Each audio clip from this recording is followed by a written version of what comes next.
ಎಲ್ಲರಿಗೂ ನಮಸ್ಕಾರ. ಇಂದು ನಾವು ಇನ್ವೆಂಟರಿಗೆ ಹೊಸ ಐಟಂ ಅನ್ನು ಹೇಗೆ ಸೇರಿಸುವುದು ಎಂದು ತೋರಿಸುತ್ತೇವೆ. ಇನ್ವೆಂಟರಿ ಸ್ಕ್ರೀನ್ಗೆ ಹೋಗಿ ಇಲ್ಲಿ ಆಡ್ ಐಟಂ ಅಂತ ಲೇಬಲ್ ಮಾಡಿರುವ ಆಪ್ಷನ್ ಮೇಲೆ ಕ್ಲಿಕ್ ಮಾಡಿ. ಇಲ್ಲಿ ಐಟಂ ಅನ್ನು ಹುಡುಕಿ ಮತ್ತು ಸೇರಿಸಿ.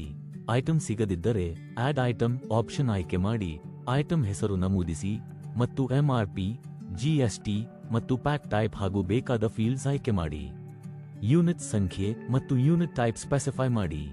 ನೀವು ರ್ಯಾಕ್ ಆಯ್ಕೆ ಮಾಡುವ ಆಪ್ಷನ್ ಅಲ್ಲಿ ಐಟಂ ಇರಿಸಲಾಗುವುದು ಮತ್ತು ಕ್ಯಾಟಗರಿ ಆಯ್ಕೆ ಮಾಡಿ.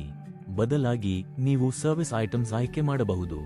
ನೀವು ಈ ಫೀಚರ್ ಅನ್ನು ಅನೇಬಲ್ ಮಾಡಿದರೆ ಐಟಂ ಅನ್ನು ಸೇಲ್ಸ್ ಇನ್ವಾಯ್ಸಸ್ಗೆ ಸೇರಿಸಬಹುದು, ಆದರೆ ಸ್ಟಾಕ್ನಲ್ಲಿ ಟ್ರ್ಯಾಕ್ ಮಾಡಲಾಗುವುದಿಲ್ಲ.